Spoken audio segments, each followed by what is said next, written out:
Hi, welcome to my channel. రోజు సాంబార్ పెట్టబోతున్నాను. కందిపప్పు ఉడకబెట్టుకున్నాను. పప్పు తర్వాత సాంబార్లో కావాల్సిన ఇంగ్రీడియంట్స్ కొంచెం ఆయిల్ యాడ్ చేసుకుందాం. ముందుగా ఆయిల్ వేడయింది, దాంట్లో 2 ఎండుమిర్చి వేసుకుందాము. తర్వాత పోపు గింజలు వేసుకుందాం కొంచెం. నెక్స్ట్ జీలకర్ర కొంచెం యాడ్ చేస్తాను. ఇవి కొంచెం వేగాయి. ఇప్పుడు ఆనియన్స్ వేసుకున్నాను.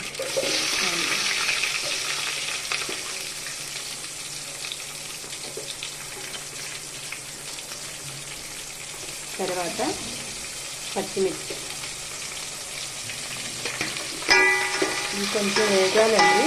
ఇది కొంచెం కరివేపాకు ముందుగానే వేసుకుంటే మాడిపోతుందండి. ఇలా ఉంటే పచ్చి పచ్చిగా బాగా ఉంటుంది. ఇప్పుడు బంగాళదుంప, క్యారెట్, తర్వాత ములక్కాయ, ఇది కొంచెం మగ్గాలి.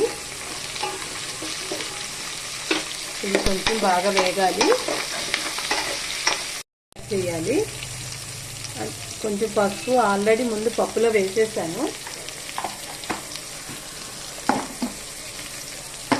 కల్లుప్పు, సాంబార్కి కల్లుప్పు చాలా టేస్టీగా ఉంటుందండి. కొంచెం మగ్గాయి.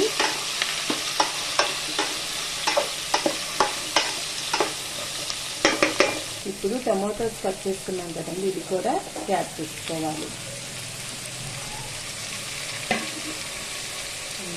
ఇది తీసుకున్నాం.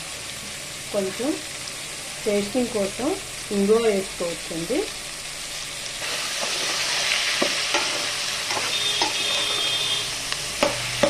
సాంబార్ పౌడర్ కావాలన్నా వేసుకోవచ్చు, కానీ సాంబార్ పౌడర్ వేసుకోవచ్చండి.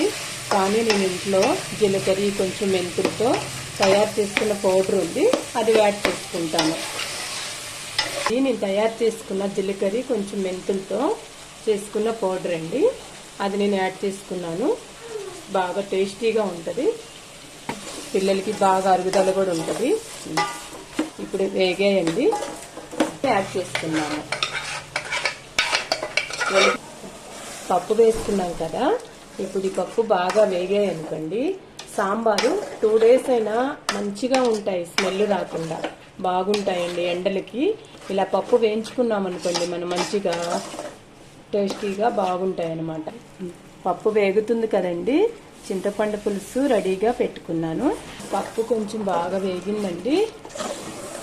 ఇప్పుడు మనం చింతపండు పులుసు యాడ్ చేసుకుందాం పలుసగా. ఇప్పుడు చింతపండు పులుసు వేసుకున్నాం కదా, కొంచెం మనకి పలుచగా కొంచెం కావాలనుకుంటే కొంచెం వాటర్ యాడ్ చేసుకోవచ్చు. ఈ ములక్కాయలు అన్నీ ఉడకాలి కాబట్టి. ఇప్పుడు టేస్ట్ చూద్దాం. ఉప్పు, కారం, ఇంకా కారం వేయలేదు, ఫస్ట్ ఉప్పు చూద్దాం.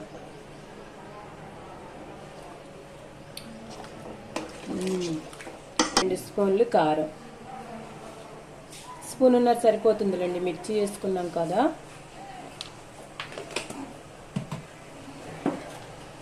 తిప్పేసి ఒక 10 minutesలో సాంబార్ రెడీ అయిపోతుంది.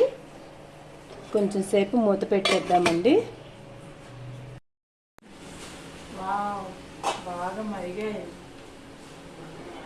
కాగాయండి సాంబారు. కొత్తిమీర యాడ్ చేశానండి. బాగా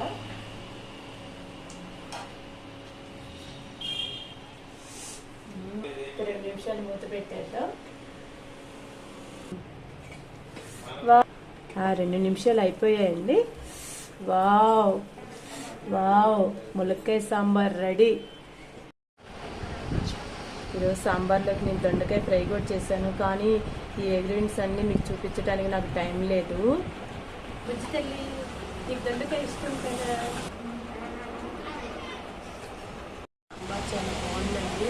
సాంబార్ చాలా బాగుందండి.